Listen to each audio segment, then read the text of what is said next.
नवरात्रि माँ दुर्गा की उपासना का सबसे पवित्र समय। ये वो 9 दिन है जब इंसान अपने भीतर की नकारात्मकता को त्याग कर शुद्धि और तपस्या करता है। लेकिन सवाल उठता है, इन पवित्र दिनों में संभोग करना चाहिए या नहीं? यही वो राज है जिसे जानने के लिए लोग तड़पते हैं। कुछ कहते हैं व्रत है तो संयम रखो, कुछ कहते हैं संभाल जानी है, संबंध तो पति पत्नी का अधिकार है। लेकिन असली सच्चाई क्या है? क्या इन 9 दिनों में किया गया संबंध पाप है या फिर ये शरीर और मन को और मजबूत करता है? क्या इससे देवी प्रसन्न होंगी या क्रोधित? भाई, आज मैं आपको साफ और सीधी बात बताने वाला हूं, बिना घुमाए फिराए, बिना टाइम वेस्ट किए, सीधे वही सच जिसे जानना हर मर्द के लिए जरूरी है। क्योंकि नवरात्रि में अगर आपने ये गलती कर दी तो पूरा व्रत बेकार हो सकता है, आपकी तपस्या अधूरी रह सकती है और पत्नी भी मन से संतुष्ट नहीं होगी। लेकिन अगर सही तरीका समझ लिया तो आप न सिर्फ देवी की कृपा पा सकते हो, बल्कि अपनी मर्दानगी को भी घोड़े जैसी ताकत दे सकते हो। यह वीडियो आपके जीवन की दिशा बदल सकता है, तो ध्यान से सुनो, क्योंकि आगे मैं जो बातें खोलने वाला हूं वो सिर्फ शब्द नहीं है। ये वो नीतियां हैं जिनसे आपके रिश्ते भी बचेंगे, आपकी सेहत भी चमकेगी और आपकी आत्मा भी शुद्ध होगी। अंत तक देखो, क्योंकि आखिरी हिस्से में मैं वो राज बताऊंगा जिसे सुनकर पत्नी भी कह उठेगी, बस करो, अब तो मैं तुम्हारी पूजा करने लगी हूं। तो तैयार हो जाओ, क्योंकि नवरात्रि और संभोग का ये रहस्य आपके जीवन को हमेशा के लिए बदल देगा। नवरात्रि का अर्थ है 9 दिन तक देवी की साधना। इन 9 दिनों में माना जाता है कि माँ दुर्गा पृथ्वी पर आती है, अपने भक्तों के घरों में विराजमान होती हैं। इसलिए इंसान का हर काम माँ के सामने होता है। अब सोचो, जब देवी आपके घर में, आपके मन में विराजमान है, तब अगर आप भोग विलास की तरफ जाते हो तो क्या यह देवी के सामने ठीक होगा? बिल्कुल नहीं। नवरात्रि में शरीर को सिर्फ संयमित नहीं करना, बल्कि आत्मा को भी मजबूत बनाना है। संभोग भले ही पति पत्नी के रिश्ते का स्वाभाविक हिस्सा है, लेकिन यह व्रत और साधना के समय मन को भटकाने वाला काम माना गया है। धर्म और शास्त्र क्या कहते हैं?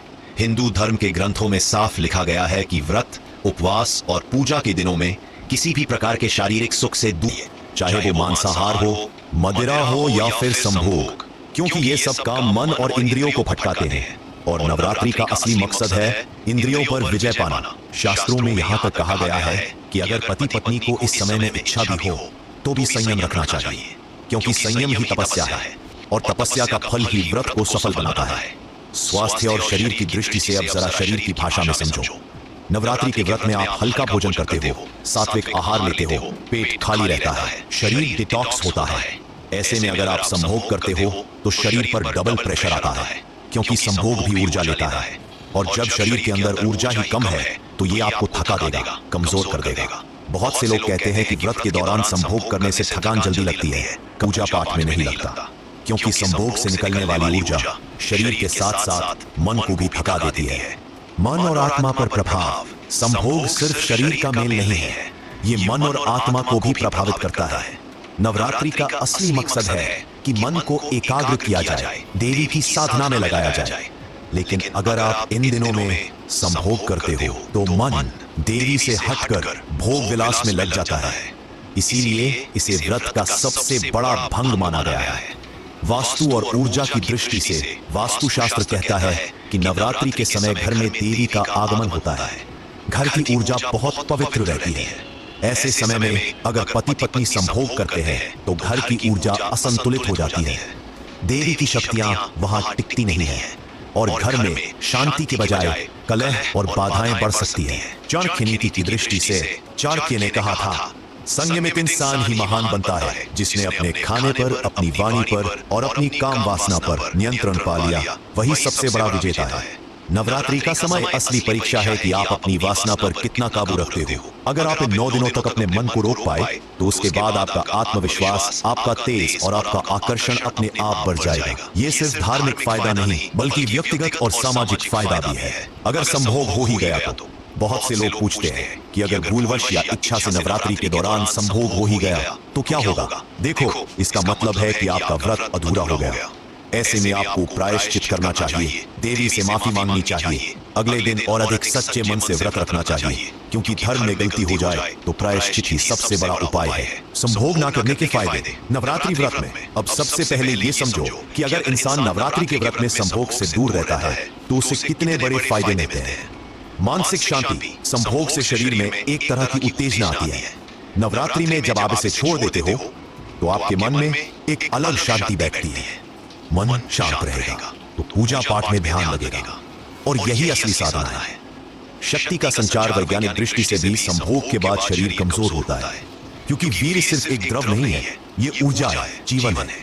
इसीलिए चाणक्य ने कहा था, वीर्य की रक्षा करने वाला पुरुष देवताओं जैसा तेज पा लेता है। नवरात्रि में जब आप इस ऊर्जा को रोकते हो तो ये शरीर के हर हिस्से में जाकर नई शक्ति बढ़ती है, चेहरे पर निखार आता है, आंखों में चमक बढ़ती है, आवाज में आत्मविश्वास आता है, आत्मसंयम का अनुभव। जो इंसान 9 दिन तक खुद को रोक सकता है वही असली संयमी कहलाता है। ये अनुभव सिर्फ नवरात्रि के समय नहीं बल्कि पूरे साल आपके अंदर काम आता है। आपका मन, आपकी सोच और आपके फैसले सब मजबूत हो जाते हैं। अगर इच्छा ज्यादा हो तो क्या करें? अब बहुत से लोग कहेंगे, भाई इच्छा तो हो ही जाती है, उसे रोके कैसे? सही बात है, क्योंकि ये शरीर की स्वाभाविक प्रवृत्ति है। लेकिन नवरात्रि के समय इस प्रवृत्ति पर नियंत्रण जरूरी है। तो उपाय क्या है? ध्यान और जप। जब भी इच्छा ज्यादा हो तो अकेले न बैठो, तुरंत मां दुर्गा का नाम लो, मंत्र जपो, ओम दूम दुर्गाय नमः। ये मंत्र आपके मन की ऊर्जा को संभोग से हटाकर भक्ति की तरफ खींच लेगा। सात्विक भोजन का असर मन पर सीधा पड़ता है। तैलीय या उत्तेजना बढ़ाने वाला खाना खाओगे तो इच्छा और बढ़ेगी। इसलिए व्रत में सिर्फ फल, दूध, हल्का भोजन लो, ये आपके शरीर को शांत रखेगा। व्यायाम और काम में व्यस्त रहो, फालतू बैठे रहोगे तो मन भटकेगा। इसलिए सुबह शाम व्यायाम करो, घर के काम करो, पूजा में समय लगाओ। जब शरीर थक जाएगा तो मन अपने आप शांत रहेगा। पति पत्नी के रिश्ते पर असर। अब सवाल यह आता है कि अगर पति पत्नी 9 दिन तक शारीरिक संबंध नहीं बनाते तो क्या रिश्ता कमजोर हो जाएगा? नहीं भाई, बल्कि रिश्ता और मजबूत होगा। भावनात्मक जुड़ाव ये 9 दिन पति पत्नी को सिखाते हैं कि रिश्ता सिर्फ शरीर पर नहीं बल्कि भावनाओं पर भी टिकता है। जब दोनों मिलकर संयम रखते हैं तो उनके बीच का भरोसा और गहरा होता है। एक दूसरे के लिए सम्मान। जब पति अपनी पत्नी की इच्छा का सम्मान करता है और पत्नी पति की इच्छा को समझती है तो रिश्ते में और प्यार बढ़ता है। ये असली परस्पर सम्मान है। व्रत का पुण्य दोनों को मिलता है। अगर दोनों मिलकर संयमित रहते हैं तो व्रत का पुण्य दोनों को मिलता है। ये पुण्य घर में सुख, शांति, स्वास्थ्य और समृद्धि लाता है। अगर कोई रोक नहीं पाए तो उपाय अब ये भी सच्चाई है कि सब लोग इतना संयम नहीं रख पाते। तो अगर किसी से गलती हो भी गई तो क्या करें? प्रायश्चित। अगर नवरात्रि में संभोग हो गया है तो मां दुर्गा से माफी मांगो। अगले दिन और कठोर व्रत रखो, ज्यादा समय पूजा में बिताओ। देवी सबकी गलती माफ करती है अगर मन सच्चा हो। नियम और अनुशासन। खुद को सख्त नियम में रखो। पति पत्नी अलग बिस्तर पर सोएं। थोड़े दिनों का संयम ही आपकी भक्ति को सिद्ध करेगा। चाणक्य ने काम वासना के बारे में कहा था, जो इंसान अपनी इच्छाओं का गुलाम है वो कभी बड़ा आदमी नहीं बन सकता। नवरात्रि व्रत असली मौका है खुद को परखने का।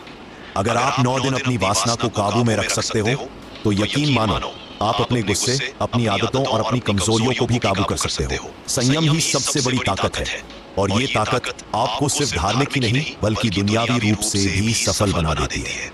आखिरी और पक्का निष्कर्ष तो भाई अब बात साफ है। नवरात्रि व्रत के दौरान संभोग करना किसी भी हाल में ठीक नहीं है।